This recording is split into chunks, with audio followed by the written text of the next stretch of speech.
भगवान विश्वकर्मा को दुनियार प्रथम इंजीनियर भाव में परिणत करा जाए। एने विश्वकर्मा पूजा समस्त यंत्र और उपकरण पूजा करा जाए। प्रतिवर्ष विश्वकर्मा जयंती कन्या संक्रांति दिन पालन करा जाए।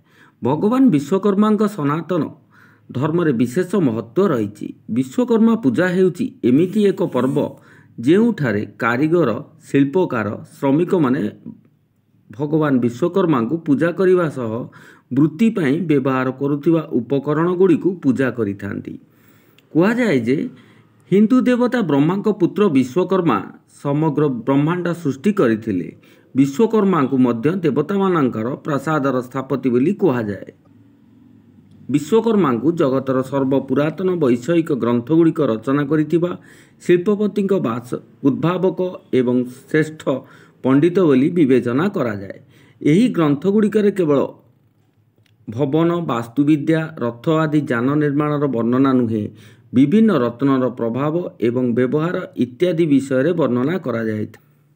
विश्वकर्मा केतेक गुरुत्वपूर्ण निर्माण पौराणिक कहानी अनुसार स्वर्गर इंद्रपुरी, जमपुरी, वरुणपुरी, कुबेरपुरी, रावणर सुवर्ण सहर लंका, भगवान श्रीकृष्ण समुद्र नगरी द्वारिका एवं कौरवों राजधानी हस्तिनापुर निर्माण से मध्य विश्वकर्मा को जाइए। यही उत्कृष्ट सहर गुड़िक निर्माण कौतूहल पूर्ण विवरणी पुराण कहानी रे मिली थाए।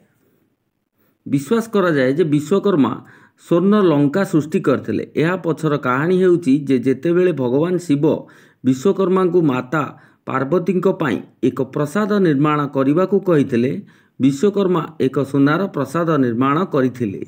यही प्रसादर प्रतिष्ठा समय भगवान शिव असुरराज रावण को निमंत्रण करथिले। राजभवन को देखिबा परे रावण मंत्रमुग्ध हो जाइथिले। जेतेबेले भगवान शिव तांको दक्षिणा भावे किछि देबाकू कहिथिले, से एही राजप्रसाद को मागी नेला। भगवान शिव रावण को राजप्रसाद देई हिमालय को फेरी गले। Bureau report, news Odisha.